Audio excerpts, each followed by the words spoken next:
My family wants my crazy ex who slept with the whole neighborhood to be my surrogate. This is a throwaway account. My ex knows my Reddit. Kind of emotional and dyslexic.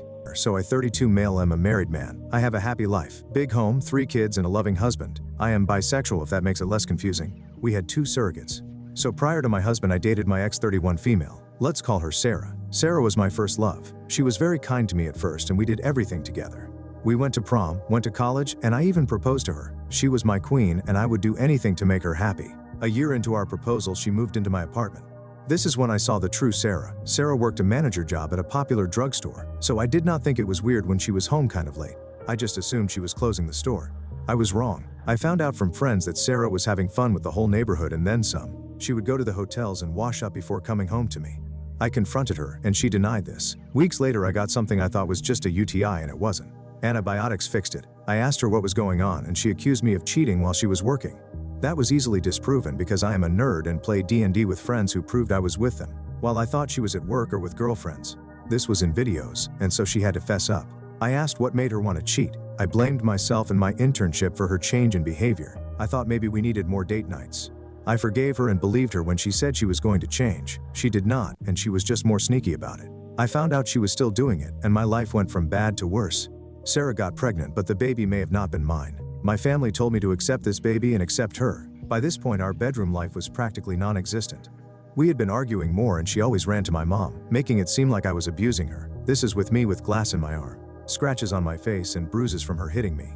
She had no marks on her, so I don't get why my mom believed I was hurting her. I couldn't take her mental and physical abuse and dumped her. She ran to my family. My family took her side and told me to man up and be a dad. I said I will man up when I can get a DNA test. One day she suddenly was not pregnant. She said it was a miscarriage from my abuse. But one of my boys said they saw her at Planned Parenthood. I told this to my mom and she did not believe me. For a while I went no contact with my mom.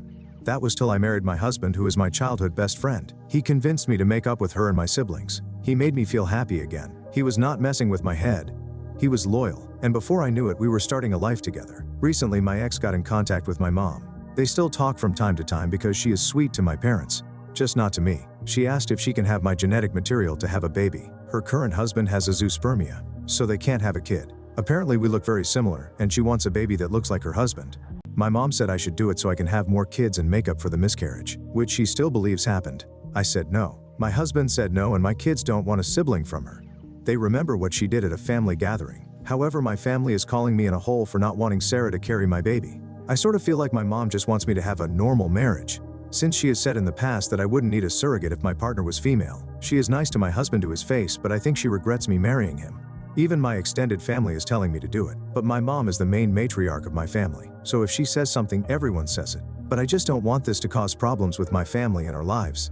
My mom and ex are making me seem like I am being petty. I said if they keep pressuring me I will go no contact. Mom said, if you do then don't expect anyone to miss you. You let this girl go for a man. The least you can do is give us a male grandchild. Am I in the wrong for feeling uncomfortable about this? Edit. 1. My husband did not know the full story when he suggested we reunite. My mom and I fought over dumb stuff all the time. My parents got divorced because my mom has toxic traits. 2. My biodad is dead. He died during Hurricane Maria in 2017. He also never liked my ex. I have a lot of baggage because my mom is the main matriarch of my family. What she says is law. So going no contact with her is going no contact with my whole family pretty much. 4. My twin boys are biologically my husband's kids. My daughter is biologically mine. That is why she wants a male heir. She doesn't view the boys as my kids. So in her eyes she only has 1 grandchild. 5. I have been gaslit my entire life. People telling me I am overreacting when my mom does toxic things. So to a degree I started to believe it. So getting all this encouragement from someone outside the situation makes me feel less crazy. Prior to this we were low contact because mom is pretty annoying to be around. Also I don't like my stepdad. Thank you everyone for your opinion, even the negative people.